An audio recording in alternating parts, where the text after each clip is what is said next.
விழுப்புரம் மாவட்டம் திருவெண்ணெய்நல்லூரில் மழை வெள்ளத்தால் பாதிக்கப்பட்ட மக்கள் நிவாரணம் கோரி சாலை மறியலில் ஈடுபட்டுள்ளனர். இதுகுறித்தான கூடுதல் விவரங்களை செய்தியாளர் ஜோதி நரசிம்மன் வழங்க கேட்கலாம். ஜோதி நரசிம்மன், வணக்கம். விவரங்கள் என்ன? விழுப்புரம் மாவட்டத்தில் கடந்த 2 நாட்கள் முன்பு தொடர்ந்து கனமழை பெய்திருந்தது. அது மட்டுமல்லாமல் தென்மனை ஆற்றில் நீர் வெளியேற்றத்தின் காரணமாக 1,60,000 கன அடி தண்ணீர் வெளியேறியது காரணமாக பல கிராமங்களிலும் நகரங்களில் எல்லாம் தண்ணீர் புகுந்து மக்கள் பாதிப்புக்குள்ளானார்கள். கடந்த 1 வார காலமாக தங்கள் பகுதிகளில் மின்சாரம் இல்லை என்றும் தங்களுக்கு எந்த நிவாரணம், குடிநீர், உணவு உள்ளிட்ட எந்த அடிப்படை வசதிகளும் செய்து கொடுக்கவில்லை என்று கோரி திருவெண்ணெய்நல்லூர் விழுப்புரம் சாலையில் அந்த திருவெண்ணூர் பகுதி மக்கள் சாலை மறியலில் ஈடுபட்டனர். தொடர்ந்து வட்டாட்சியர் பேச்சுவார்த்தை நடத்திய பிறகு அவர்கள் கலைந்து சென்றனர்.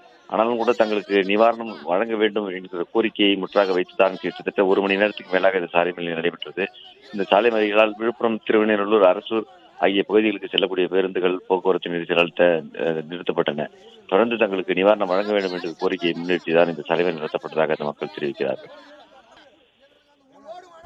விவரங்களுக்கு நன்றி ஜோதி நரசிம்மன்.